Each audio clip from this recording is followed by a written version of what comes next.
YouTube, what's going on? What's going on? So we have a video talking about the allegations of Coryxkenshin. I'm not even going to play around in this one. I already tried to record it several times, but I need to go ahead and just make this video. This is going to stop my content schedule of like my routinely just randomly uploads with streamers, Carnival Cruise, Black Things, and all that stuff like that. We're just going to jump straight up into this. This morning, I woke up to the troubling news that a huge name in the online space, Coryxkenshin, has had some allegations levied against his name.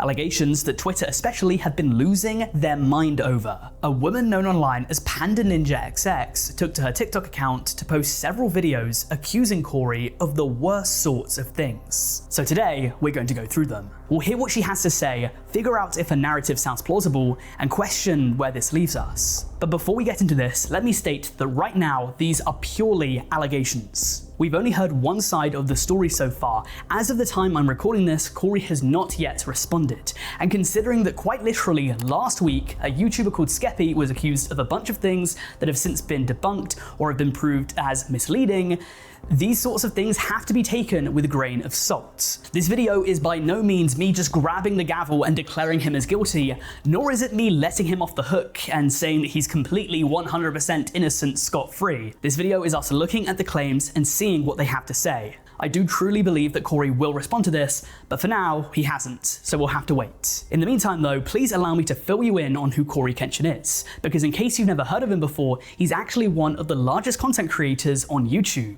Cory has 22 million subscribers on YouTube. For reference, Ninja, who is a household name in the gaming sphere, has 23 million, so he's amongst the upper echelon of YouTube's gaming channels, at least in pure numbers. According to Social Blade, he is the 39th most subscribed gaming channel on the entire platform. I'm sure that countless people watching this have seen his content or have subscribed to him in the past. His most popular content has tens of millions of views. I think I discussed him on the channel once before in my video about YouTube conspiracy theories, where he accused YouTube of having racial biases.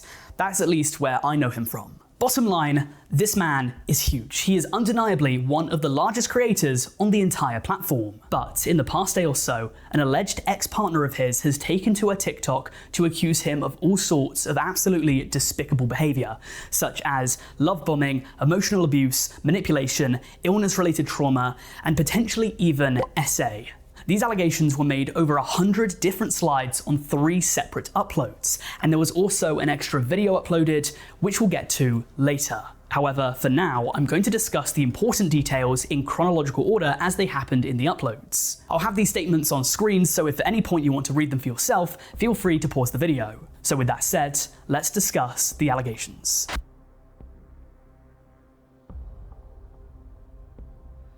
To start off her statements, she first says that his man of faith persona is a lie. She claims that it's just branding for him. And while in front of the camera he's known as a devout Christian, he's a very different person behind it. Guys, first and foremost, I just want to say, and I don't want to make too many statements about this video, because it doesn't personally hurt me, but it's just such a shocker. But I want to let y'all know that that whole God stuff and being religious is really hard. As a person who, and I just got to come out and let it be known, as a person who was very devoted to God myself back in 2019 and 2020, I've backslidden myself. Being Christian or being a person who reads the Bible and all that stuff is it doesn't make you immune to falling for your lust. It doesn't help you with the things that you are. You still have to, at some point in time, separate from the old man that you were and really and truly work hard daily to live like Christ. Because as time goes on and as you continue to read and pray and stuff like that, you're going to get slack. You're going to start falling off. And when you fall off, you're going to get back into the things of this world. I personally struggled with my lust, and I was somebody who would watch the videos and stuff like that, and for a large point in time I was able to distance myself from that because of my faith in God and things of that nature. And it's the reason why, like, I still to this day can tell you I didn't watch a lot of things on, the hub or this or that, but I'd say even like after that phase, I stopped back in I'd say 2020, 21. and I fell back into things. I now go to strip clubs. I now have a girlfriend that, I'll be honest with you, that girl is not sent from God.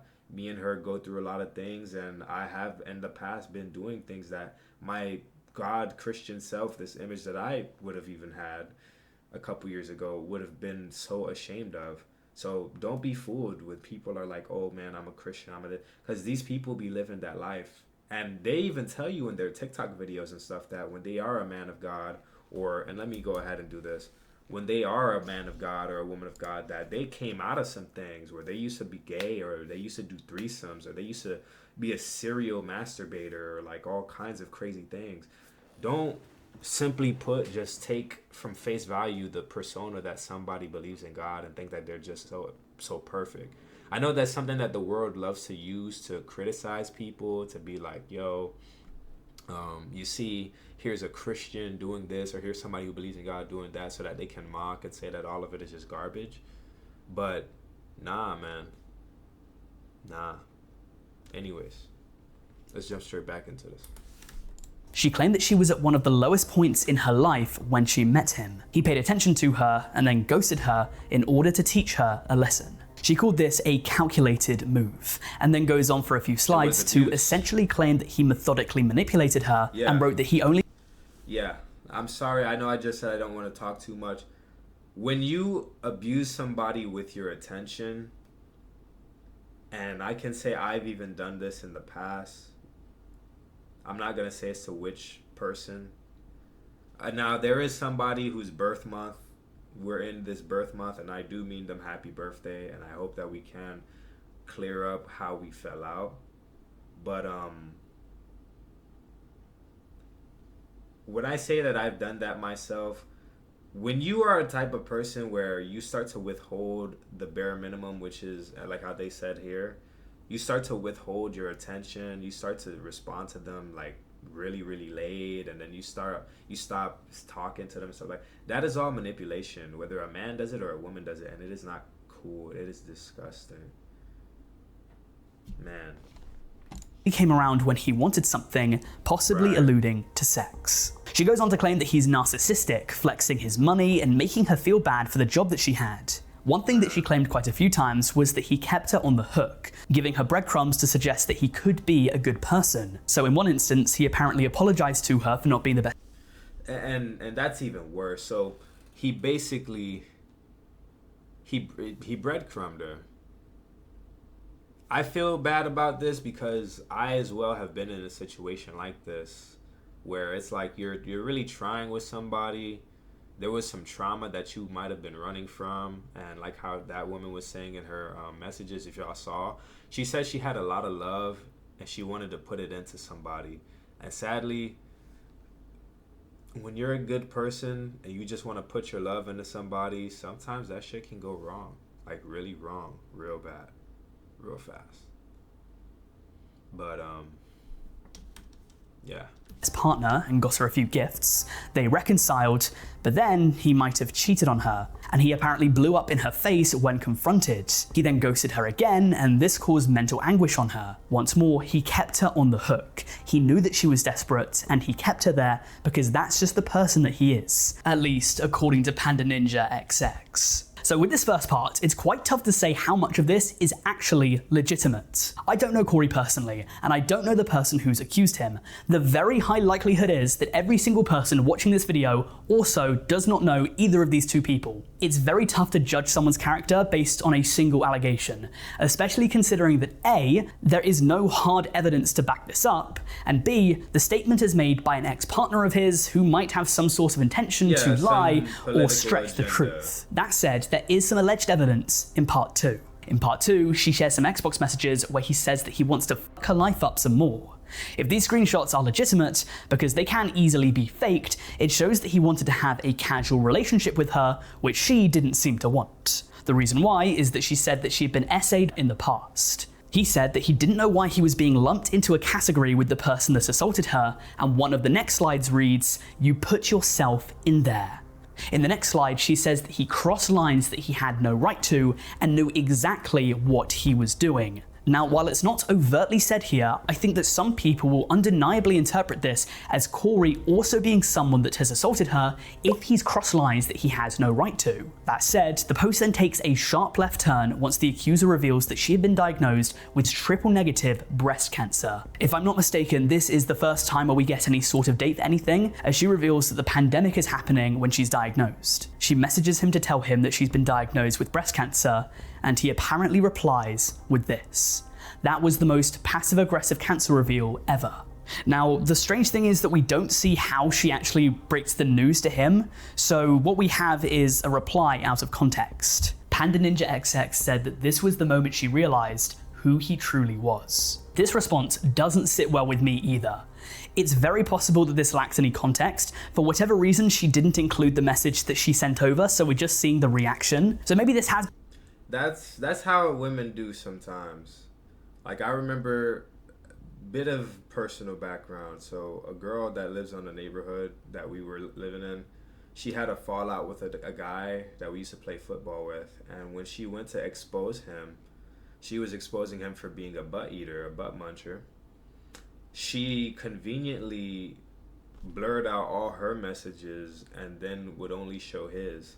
Now, I'm not trying to say that is, you know, she's lying or something like that. That's not what I'm coming out to say. But sometimes when people are really trying to just say things and really highlight things, they can get so hyper fixated on what they felt and what you said instead of what they were doing and what they might have come off as.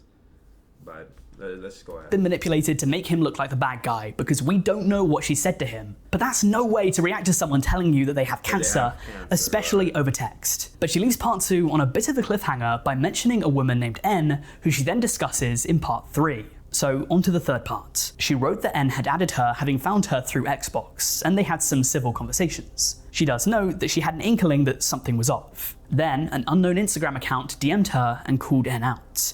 Apparently, she had a reputation in the community for inserting her in the lives of the women that Cory had dated, meddling and twisting things. She then claimed that a close friend of his called Brandon began watching her Instagram stories like clockwork, which to her was surveillance. She went on to say that she met several other women that had been affected by Cory. I would personally suspect that if these allegations are true, then over the next several days and weeks, we will see more women come out with their experiences. This is usually how these sorts of things play out. If you remember back to last year, there was the entire Shelby Grace thing with Wilbur, and then a bunch of other women came out with allegations against him, and then more people in the Minecraft community came out with their experiences with other content creators. One person usually breaks the mold, and then others will follow. That said, many of the final statements in part 3 are just discussing many of the common questions that she thinks that she's going to be asked. She clarifies that this is not meant to be a hit piece, it's just her truth and his. But then things get much, much worse. If you can remember back to the early stages of this video, I mentioned that she released 3 statements and also a video. Well, in this video, the two of them are walking down the corridor of a hotel having a conversation. And in this conversation, Cory reveals that he might have done something to her while she was asleep. It's still on. It's still on. Then I woke up again and it was off. Did you watch me sleep? Did you watch me sleep? She's taller than Cory. Yeah, I actually did something to you while you were asleep too. What? I'm sorry. I just got this fetish that I do. You know. What I didn't hurt you. What the hell? You're good, right? What'd you do, Cory? Now, Don't worry about it. Cory? Good. Cory, what did you do? Do nothing. Look, this camera out of my face. I didn't do anything. He did something, and I'm gonna find out on the next episode of Dragon Ball Z, where you going with this? Now we have to discuss people's reactions to this because very obviously it has caused a rift.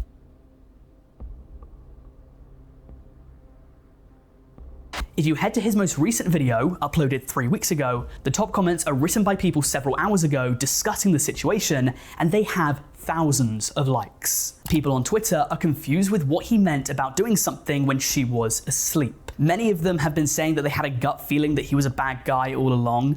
A lot of them have turned on him immediately, and it seems as though the allegations paired with that video are enough to sway them, regardless of Cory responding. However, others are skeptical to say the least. Some people think that Cory in this video is quite clearly joking. First of all, the woman is laughing, she doesn't seem to be too upset about it.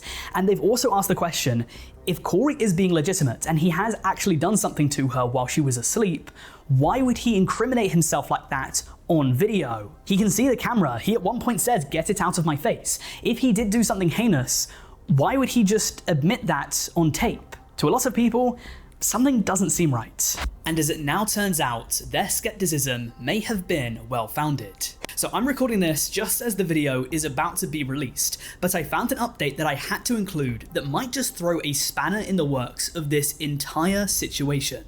So the internet has been in a frenzy for several hours now, but I've stumbled across what appears to be a clarification. In her crypticness, there are multiple instances where it appears as though he did something illegal. The video that she uploaded where he said that he did something to her when she's unconscious, the fact that at the end she says no permission, or saying that he crossed lines after discussing him being put in the same box as her previous abuser. But she posted on her TikTok story saying that she was not essayed by him.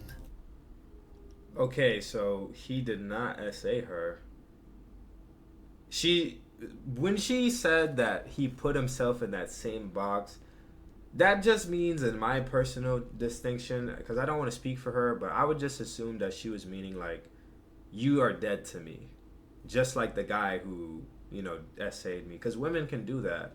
Women can get somebody who, he might not have actually truly broke her as bad as that first heartbreak that she had, but because they fell out or because she didn't like his energy anymore or whatever, she went ahead and she lumped him in that category of guys just to get over him and to completely detach from him.